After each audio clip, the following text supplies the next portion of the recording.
Chapter 6. Tides of Trust. In the city of Lumen, where humans and intelligent animals coexisted, the fragile peace was often a canvas for broader strokes of conflict and reconciliation. After the tumultuous events at the old mill, the community was on edge, its citizens both relieved by the recovery of the luminary crystal and disturbed by the rising tensions among the factions within the city. Elara, with Fenrir at her side and Mara flitting through the shadows, became symbols of hope and resilience. Their actions had thwarted a dangerous plot, but the victory brought new challenges. The council, led by Councillor Thorn, had called for a public forum to be held in the city's Grand Plaza, a space where voices could be raised in debate and not in anger. A move prompted by the recent display of unity by Elara and her companions. As the day of the forum approached, the plaza was transformed. Stages were erected, and banners displaying messages of unity and cooperation fluttered in the wind. The community's diverse populace, from towering giraffes to tiny field mice, gathered, buzzing with anticipation and anxiety. Elara stood beside Councillor Thorn as he addressed the crowd, his voice echoing through magically enhanced speakers. Today, we come together not just to celebrate a victory over darkness but to shine a light on the paths we must forge as a united community. Thorn began, his eyes sweeping over the crowd, resting briefly on Elara and her companions as a sign of respect and gratitude. As the forum progressed, representatives from various factions took the stage. Some spoke of deep-seated fears and prejudices, others of hopes and visions for a future where the peace was not just written in treaties but woven into the everyday lives of all Lumen's inhabitants. Elara listened, her heart heavy with the weight of their words, realizing the complexity of the task ahead. Then, a disturbance rippled through the crowd.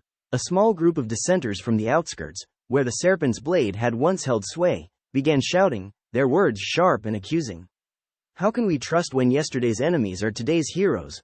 one of them called out, his voice a harsh contrast to the calls for peace. The crowd tensed, and for a moment, it seemed that the forum would dissolve into chaos.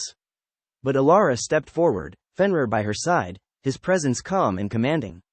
She raised her hands, calling for silence. "Trust is not given lightly, it is built, day by day, action by action," she said, her voice steady. "We stood against the darkness not for glory but for all of you, for Lumen." Her words, simple yet sincere, quelled the rising storm of voices, and the forum resumed with a renewed focus on dialogue over dissent. The discussions that followed were intense and productive, laying the groundwork for new initiatives to integrate the more isolated communities into the city's fabric. As the forum ended and the crowd began to disperse, Mara, who had been unusually quiet, approached Elara. "You did well today," she said, her eyes reflecting a mix of pride and concern. "But remember, words are the beginning. It's our actions that will truly forge this peace." Elara nodded, her gaze lingering on the departing figures. She knew Mara was right, the forum was just a beginning. As she walked back through the streets of Lumen with Fenrir and Mara, the weight of responsibility felt lighter, buoyed by the community's cautious optimism. But as they neared their home, a shadow darted away from a nearby alley, a reminder that not all were pleased with the changes afoot. Elara's resolve hardened. The path to peace would be long and fraught with challenges, but she was ready to face them, with her companions by her side and the city's hope in her heart.